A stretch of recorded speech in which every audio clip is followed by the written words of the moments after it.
make it out. If you were here last year, there is a change. We are in this room, room 268, and that is the Toastmaster. I'll be having like small slips, but normally our meetings are every Monday, 5:30 to 7 p.m., but I will have small brochures if you wanted to give them to your friends or anything like that, or you wanted to hang it up just so that you have a guideline of what our meetings are. With that, would anyone like to say our mission statement? That's right on the bottom left corner. I'll say it. Yes, please. We provide a supportive and positive learning experience in which members are empowered to develop communication and leadership skills, resulting in greater self-confidence and personal growth. Thank you. And with that, I'll pass it on to our president, Zack. Welcome to the first Toastmasters meeting of the year. We're starting to get the ball rolling, and something that you might have noticed is, when Tricia was speaking, is that we applause, like, a lot. The members that have been here for a while, it's almost like every single time someone stops talking, we clap. And that's just to encourage people to, be more part of, or be participating in the club, and that this isn't a judging zone. We really just want to encourage public speaking and learning about public speaking. So, like Trista said, I am the president of Toastmasters, and I'm glad that we have returning members and guests. At the end, we like to just call on the guests to give like a brief snippet of what you thought of the meeting, so just remember that at the end. Our meetings usually consist of 3 parts. The first part is prepared speeches. If you see on your agenda, it'll be labeled out. And the second part is table topics, which is basically impromptu speaking, where one person is going to get up here, ask a simple question that you can answer in 1 or 2 minutes, and they would call on you, and you have to get up here and just say anything. It could answer the question. I prefer, whenever I get up here, to not answer the question, just to troll people, but just as long as you're up here, moving your lips for 1 to 2 minutes, you did a great job. So, and the last section is the evaluations. It's always important for us to have your evaluations, just because just speaking up here, sure, it gets you experience, but it doesn't really help you to learn, per se. So, we have the evaluations where we get up here, and one person that's designated to speak just gives an evaluation of the prepared speeches. And we call on the grammarian, who takes count of all the grammar mistakes throughout the entire meeting. The odd counter will also do that, and the timer. Now, actually, I need to call on those roles to explain it just a little bit more. So, timer, can you stand up? Alright, everyone, I'm Slade, I'm the timer for this meeting. So, as the name suggests, I hold up green when you've reached the minimum limit. So, normal speeches are usually 5 to 7, so for example, you get a 5-minute mark. And then when you're about halfway or 6 minutes, yellow, so maybe wrap it up. And red means basically stop. You got like 30 seconds before your overtime. And that's pretty much it. So when you're on stage, just keep a close eye on him, because if you go over time, you don't qualify for the awards we give out at the end. Next, there is grammarian. Can the grammarian stand up? Hey everybody, I'm Trisha, your grammarian. I'll be keeping track of run-on, subject-verb agreement, that sort of thing. And at the end of the meeting, I'll let you know when and where those mistakes were made. Okay. And the odd counter, if you feel comfortable. Good afternoon, I'll be the odd counter for this meeting. I'll be counting things such as ers, ahs, and anything in between that you may feel comfortable slipping in there, I'm going to count. So if you're new to the meeting, that's the guy that you need to watch out for, because he'll just be tallying all throughout the meeting. So the last thing to explain is the things in front of you. The agenda, self-explanatory, but the slip next to the agenda says first speaker, second speaker, and all that. Well, there's not going to be a second and third speaker, because I'm the only speaker. Promise I didn't do that on purpose. Definitely not. But basically what you want to do is wherever it says first speaker or topics master or Toastmaster of the day, just write a quick evaluation on that slip. Try to mix it in with like positive and negative things, anything that they can improve on. Don't just say you're ugly and then just leave it blank. It's not really a good critique. And at the end, you'll see at the bottom, we actually vote for the best speaker, best evaluator, and best table topics. So with that said, I want to welcome up the Toastmaster of the day, Jian, who, am I right, is this the first time you've been Toastmaster? So put the pressure on, not really, but welcome Jian to the stage. Good afternoon, everyone, and welcome back. I hope you all return safe from the summer. And for those new here, I hope you will enjoy Toastmaster and also fabulous summer. Any freshmen? Okay. So, I'd like Trisha to introduce the word for the day. So the word of the day is energize.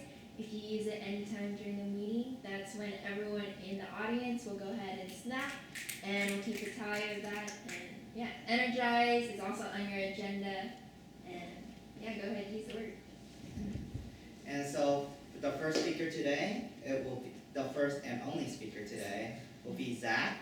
His topic is drive. Every day we make choices, but choices that are meaningless or choices that can have a big impact. What influence our choices? What, at the end of the day, what drives you? Drive.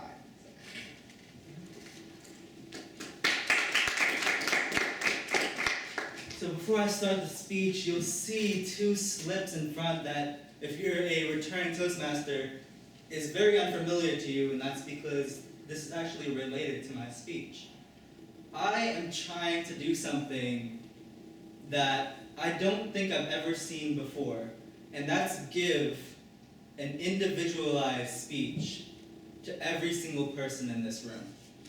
So every single person in this room should walk away realizing something different about their lives.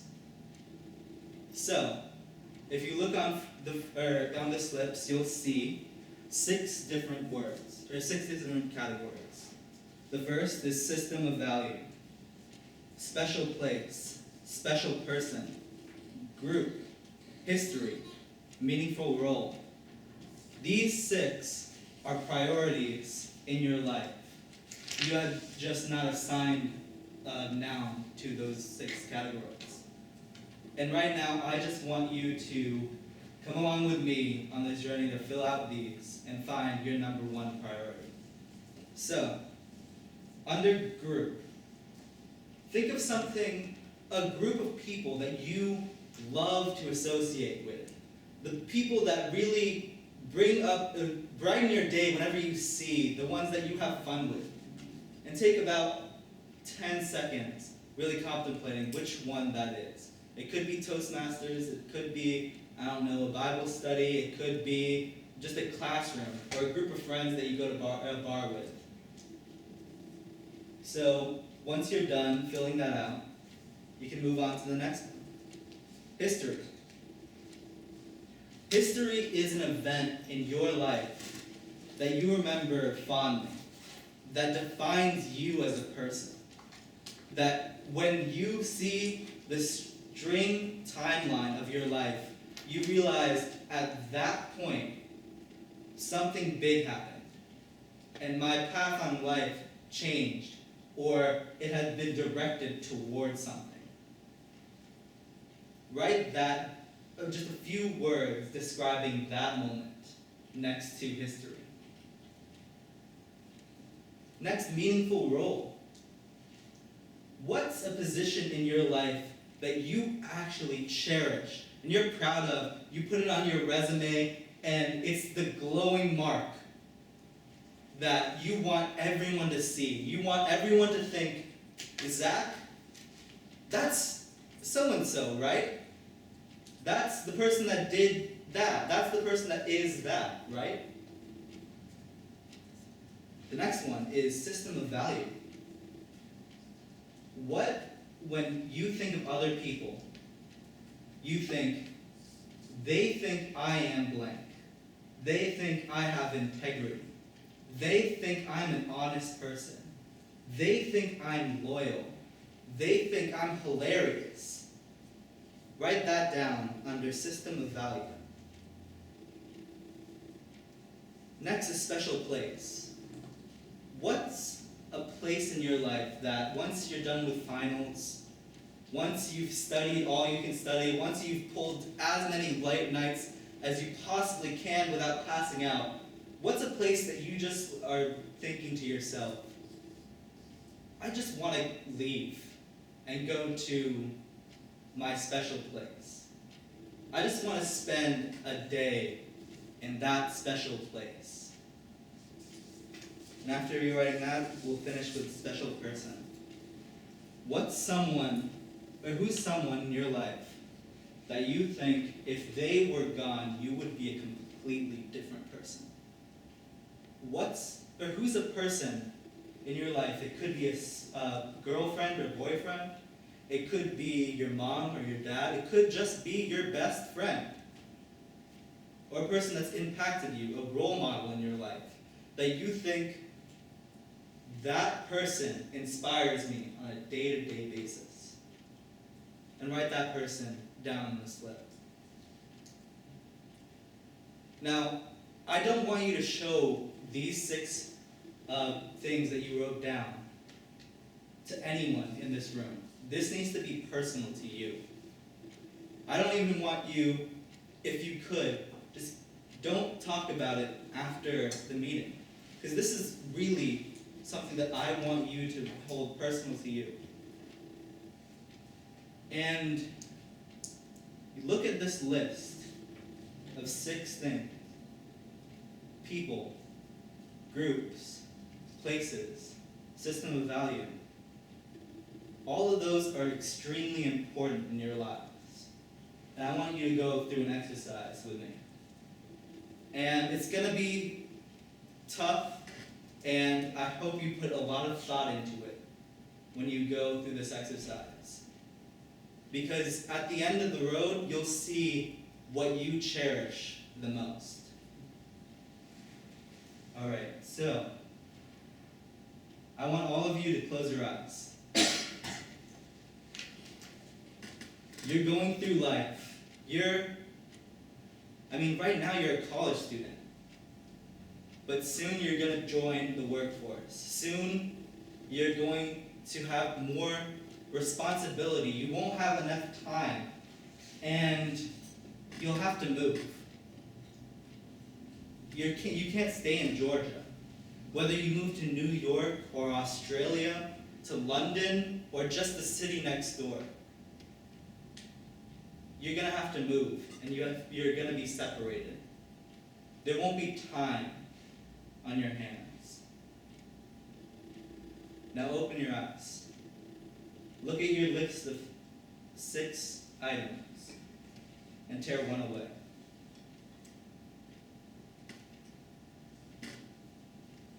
Take a lot of time to consider which one is the one you would give up out of the 6.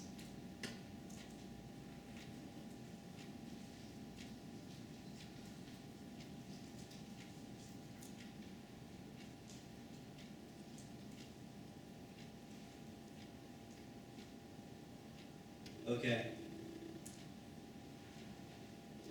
Next, close your eyes. Something traumatic happened in your life. You've changed a lot since this event. It could be a medical emergency. It could be a death in the family. It could be just a freak accident. And all of a sudden, your life is changed. And you have to get rid of another one. Open your eyes. Tear off the next one.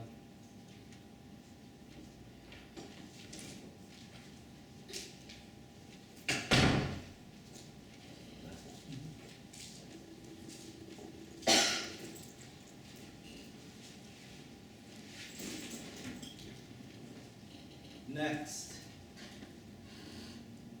we're gonna see a huge traumatic event. And I want you to rip away 2 of the 4 remaining items.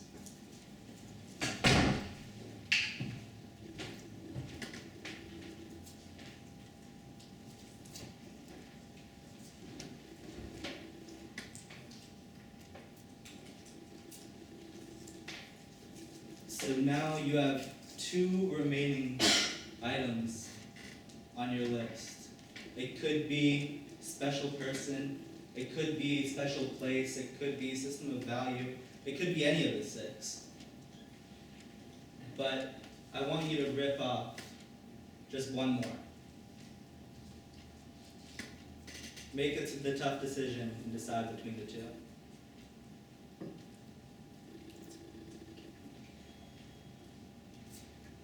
Now, I'm not gonna make jokes because that was pretty heavy, but I remember when I did this first, it was actually at a church, and I remember choosing between my mom or, let me see.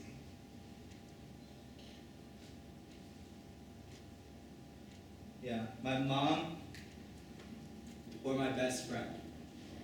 And I remember knowing in my heart that I'm going to pick my mom. And I remember all the events that I've been through with my best friend, and I knew that wasn't gonna measure up to my mom. So at the end of the day, I picked my mom as the last one. And I'm not saying if you picked another one like a group, or any of the other 6, that you made the wrong choice. In fact, I might have. But what I'm saying is right now you're looking at 1 slip of paper, 1 word, 1 person, 1 place, 1 idea. And that's the most important thing out of those 6 things in your life. Now, are you making decisions based on that?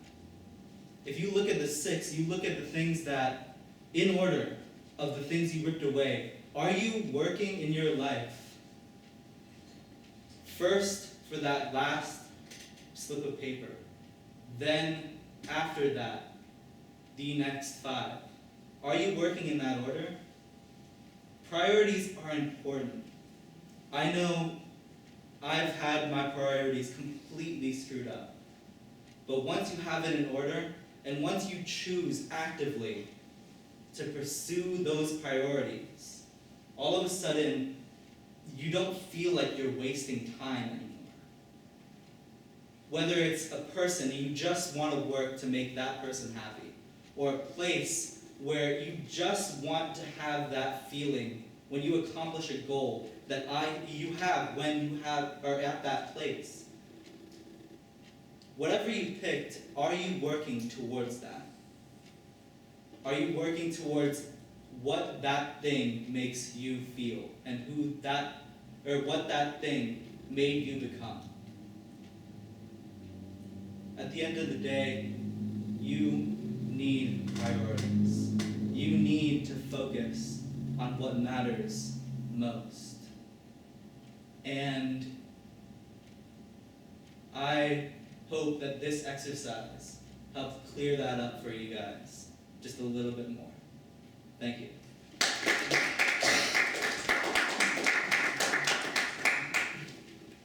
Wow, thank you, Zack. Treasure, was everyone on time? Alright, That was it. My advice is it's easier when you go over to make it shorter the next time than if you're under to make it longer, in my experience. So it's better to go under. well, everyone take 30 seconds to fill in comments for Zack.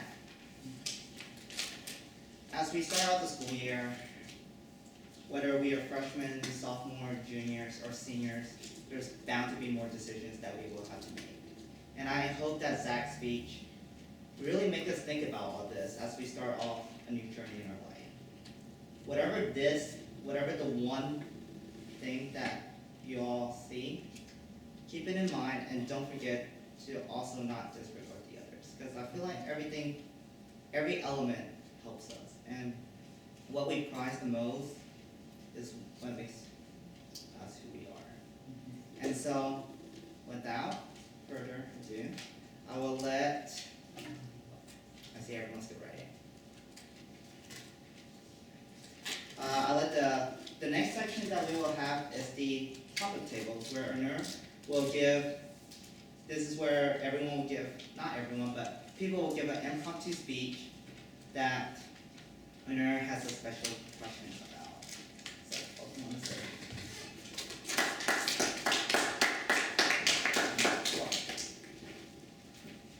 Hello everybody, I see some returning faces and some new faces. So for those of you that don't know me, my name is Onur. I'm going to be your Table Topics Master for today. Now, as Jin and Zack have mentioned, Table Topics is a very interesting section and happens to be one of my favorite parts of the meeting.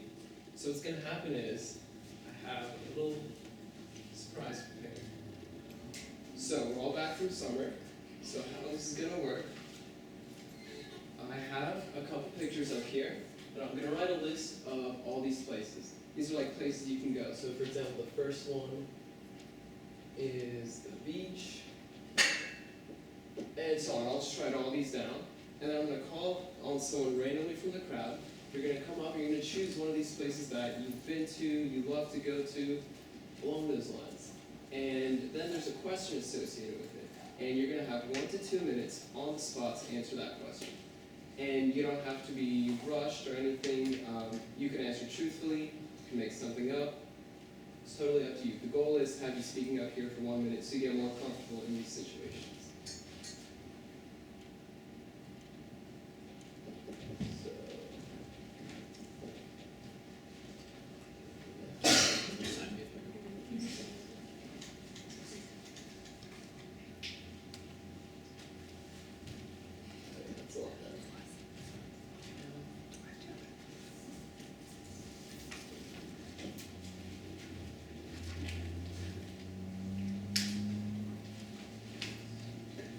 Make sure you are listening to everyone else's speech, because at the end we're going to write down everyone's name here and what they talked about real quick. And there's going to be voting for who you think was the best table topic speaker and also who you think came second. And this will help determine the awards later on in the meeting.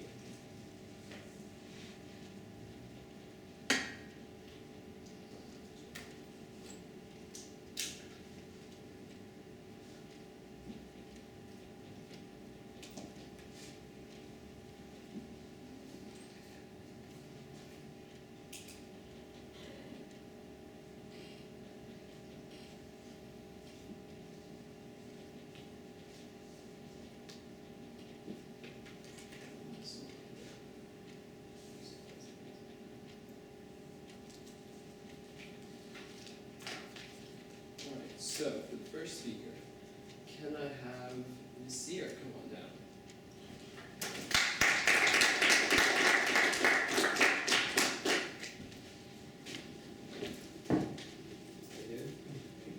Right, so you have these to choose from.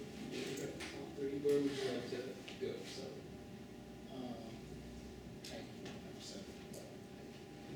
Okay, before we start, how long are these again? these are 1 to 2 minutes.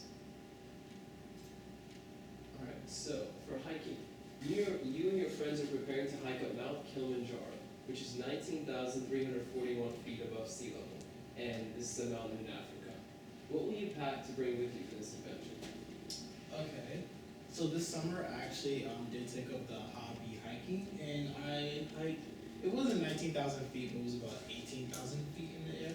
It's called Cerro Toco. So I definitely wasn't prepared for this hike. I didn't have the proper attire, like footwear, jackets, base layers, if you know hiking. So this hike, I would prepare. I would get special pair of boots.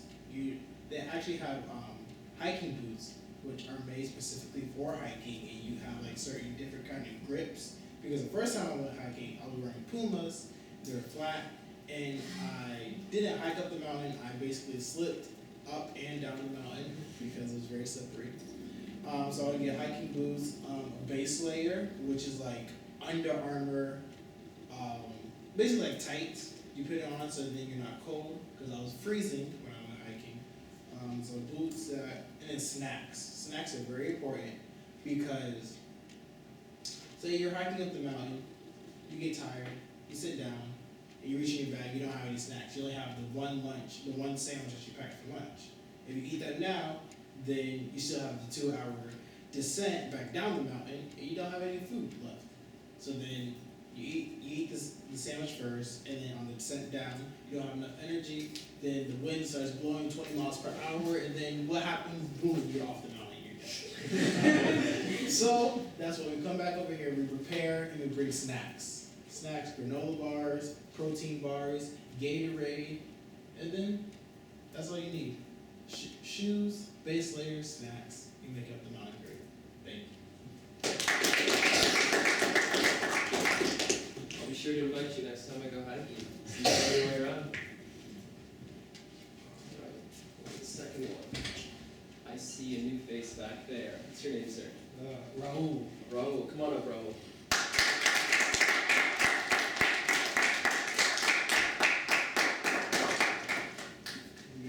Good, how are you? Good. Where would you like to go? I love to travel. Travel?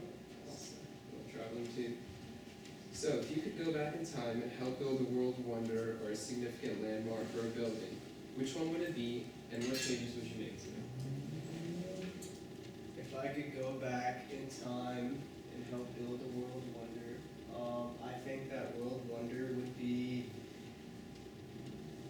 I think it'd be the Taj Mahal, because there's a very interesting history behind it. Just like backstory real quick, like the king who built it, he basically cut off the hands of all the like workers, so like nobody could design like another Taj Mahal again. And I think if I could go back in time and help him like recreate it, I would probably change that rule and save those people.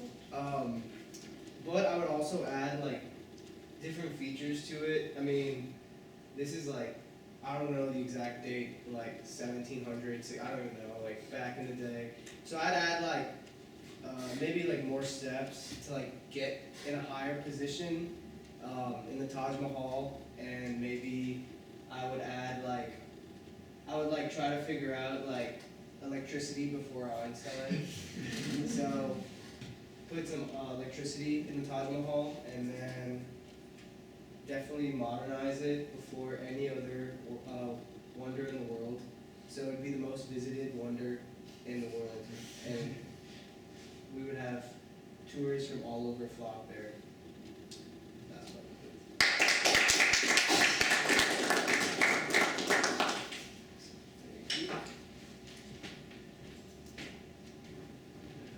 Next, do we have any volunteers who'd like to come up? Oh, yes, like, come on up.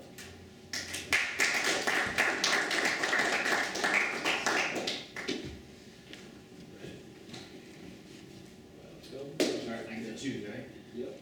So the beach, definitely. Alright, so I'm Slate, and I would go to the beach because I've been to the beach before, and I always love going to the beach. There's so much stuff to do. You can build sand castles, you can just sunbathe.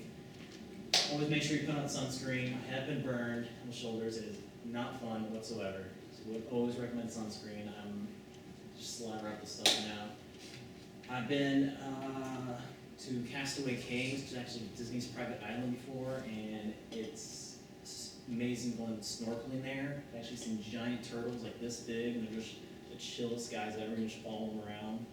So I definitely recommend snorkeling, and then just chill on the beach. It's honestly the best part. Go with your family, go with your friends, go during the summer, spring break.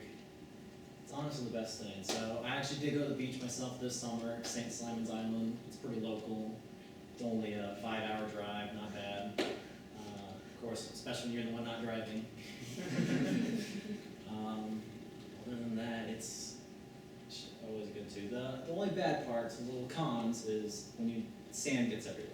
Right, not gonna lie, it's gonna be like you're gonna be finding sand in your ear like 5 days later still. And that's why I go to the beach. Thanks.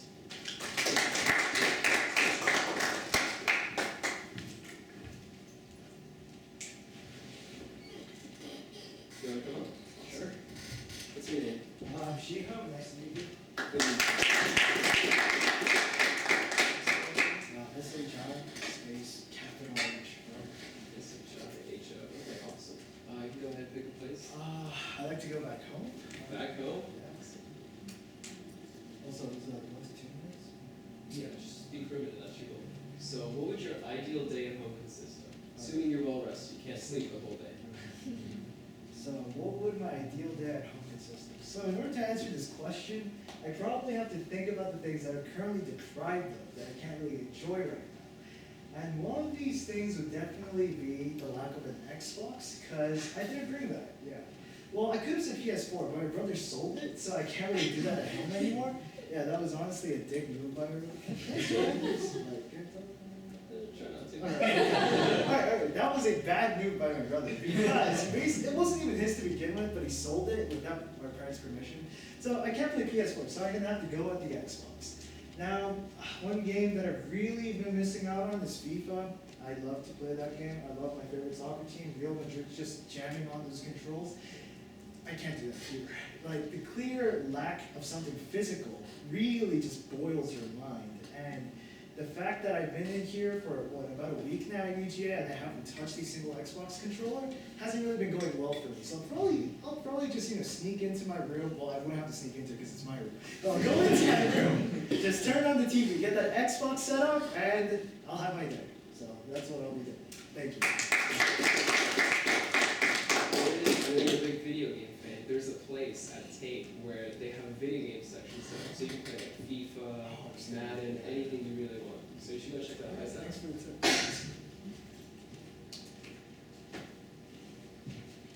Alright, any more volunteers? Alright, how about you, sir? Me? Yeah. Oh, Come on down.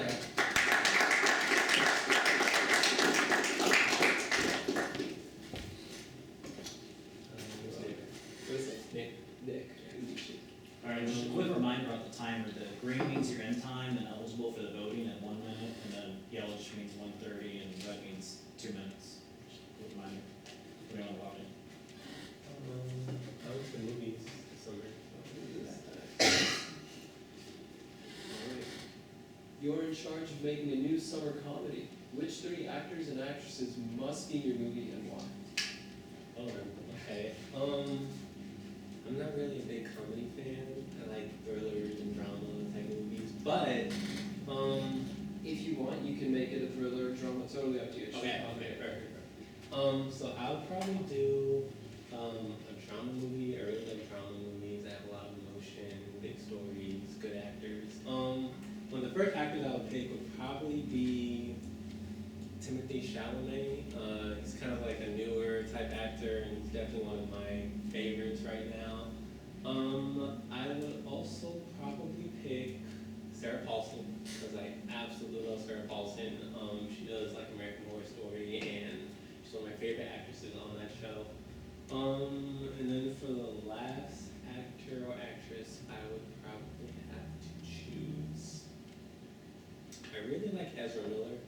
He was in Harry Potter, well, the spin-off of Harry Potter, the Beast one, and then he's also the Flash with Justice League.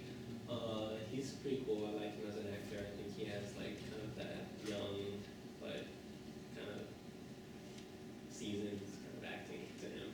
And those would be my 3 picks. Oh, the name? The name, yeah. Let's come up with the name. It's a work in progress. Thank you very much.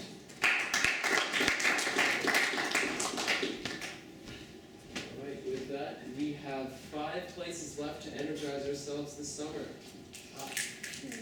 So, would anyone else like to come up? I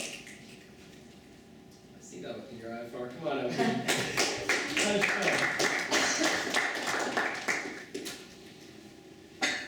sir. Let's go with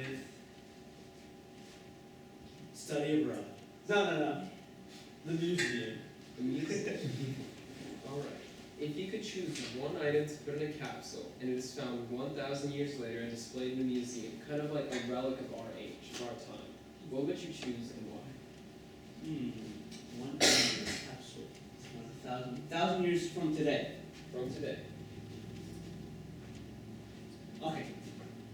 If I have the option to leave something as like a message to the future generation, but it's something that has to have a meaning for me, for the future, but at the same time, I want it to be something that's surprising to everyone. I don't want it to be like, oh, it's a book, and then I'll just throw it to the side. If I had to choose, I would make it something relating to me, so they'd have to dig deep, find out who I am, and then I'll become a national figure. Like, that's FR. And I would be like, yes. I mean, I'd be dead by the time, but I would, in my brain, I just feel happy, like, they know who I am. Something that related to me, that would obviously be something of interest. It would be something like, my shoe! And they'd look at a shoe and they'd wonder, like, why just a shoe? And I mean, if you've been to like Egyptian like tombs and any of that stuff, they had a lot of stuff relating to like the ancient, no, not ancient, the current kings. So I mean, I'd have a handcrafted shoe with like, all these like, ancient hieroglyphs, but like they'd not be hieroglyphs. There'd be like these weird fake markings which would look like hieroglyphs. So someone in the future, when they would look at it, they'd be like, what could this be? And I mean, I'd obviously have my name engraved on the bottom of the shoe. So they'd come back to it and be like, what is FR? Who is FR? And I would obviously have it crafted in like a good metal, like gold or silver. And I know this would come with a budget constraint, so I would have to find a way to get money. I would obviously have to travel to find money and get money. I'll probably go to Africa. I know they have like a good amount of gold mining over there, and some of it may not be ethical, but it's cheap. And in that respect, I mean, I'm leaving it to the future, you know, they won't really care where I got it from. They'll be like, he got the job done, it's good. So I'll definitely go with gold. Gold has much more value. And I would leave it in a spot where it's like easy to find, you know, but not too easy. Because it's like if someone just like sees it like in a park in like 2 days, it's not gonna be 1,000 years, it'll be like 2 days. So I would obviously have to like keep it in a hard location to find, but not so hard which nobody will ever find it. At 3 cents. I'll leave it in my basement. Thank you.